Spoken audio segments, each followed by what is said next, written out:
Bienvenue sur la présentation du logiciel Phylogène. Nous allons apprendre à nous servir de ce logiciel afin de comparer différentes espèces.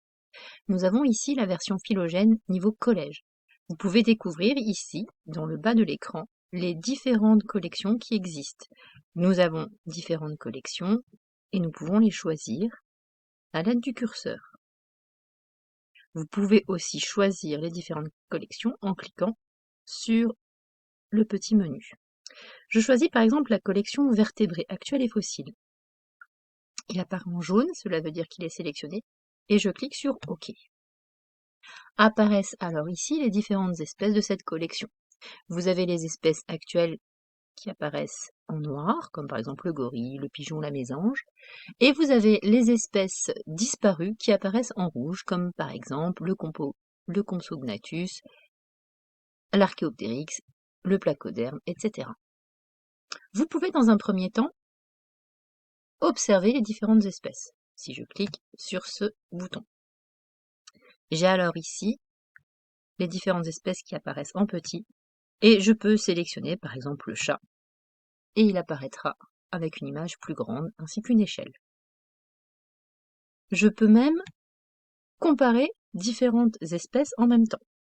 Prenons par exemple ici l'Archéoptérix, prenons ensuite Caudiptérix, et prenons ensuite le Compsognathus, ainsi qu'un pigeon. J'ai donc les 4 espèces qui apparaissent en même temps sur mon écran. Je peux observer ces 4 espèces différentes et voir quelles sont leurs similitudes et quelles sont leurs différences. Je peux aussi construire une matrice, c'est-à-dire un tableau des attributs. Dans ce cas, je vais sélectionner les espèces que je souhaite comparer. Nous nous limiterons à 4 espèces différentes. Je vais reprendre, comme précédemment, les espèces que j'ai évoquées jusqu'ici, c'est-à-dire Archéoptérix, Caudiptérix, le Compsognathus, ainsi que le pigeon.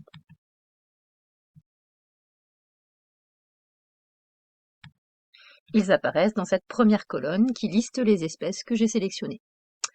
Je peux ensuite sélectionner différents attributs qui ont déjà été sélectionnés par le logiciel. J'ai une quinzaine d'attributs au choix. Je vais sélectionner ici l'attribut, par exemple, squelette osseux. Je vais sélectionner, par exemple, l'attribut plume. Si je sélectionne par exemple l'attribut mâchoire et que je n'ai pas envie qu'il apparaisse, je peux recliquer et la colonne va disparaître.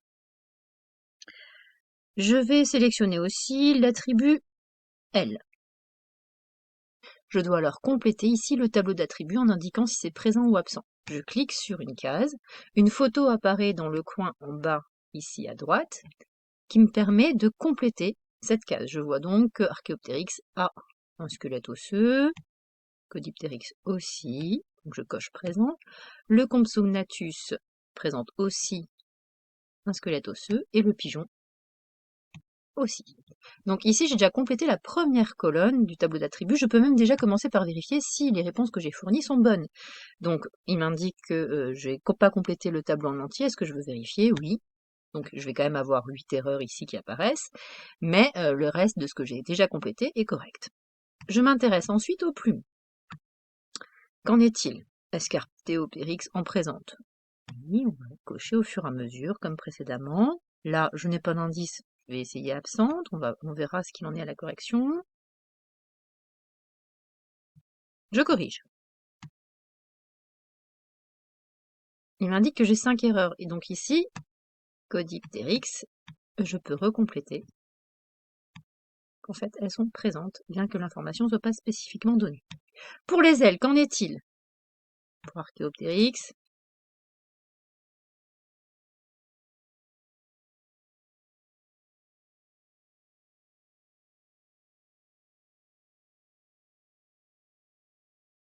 là aussi, on est bien d'accord que vous avez des ailes qui sont présentes pour le pigeon qui était présent ici. Une fois que le tableau est donné correct, on peut passer aux liens de parenté en établissant un arbre. Je clique donc sur cet onglet. Les boîtes et l'arbre sont tracés en fonction des caractères choisis. Pour sélectionner un caractère, activez d'abord l'icône. Donc je clique sur cette icône et je peux regarder ensuite le tableau d'attributs que j'ai préalablement complété et je vais faire comme quand on a fait la classification emboîtée, c'est-à-dire je vais regarder le caractère, l'attribut qui est le plus présent.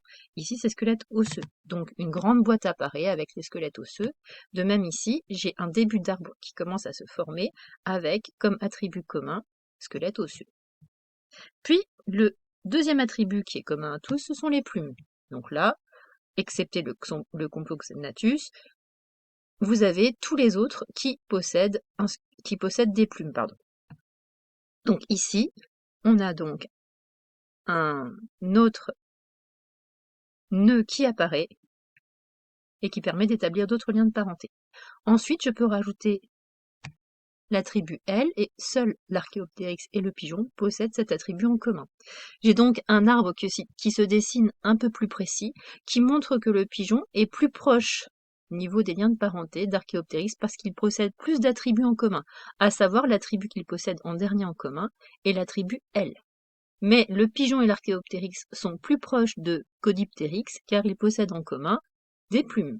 Et enfin, tous ont un ancêtre commun qui possédait un squelette osseux. Voilà donc désormais, vous pourrez comparer différentes espèces à travers les collections qui sont proposées par le logiciel, et ainsi établir les liens de parenté.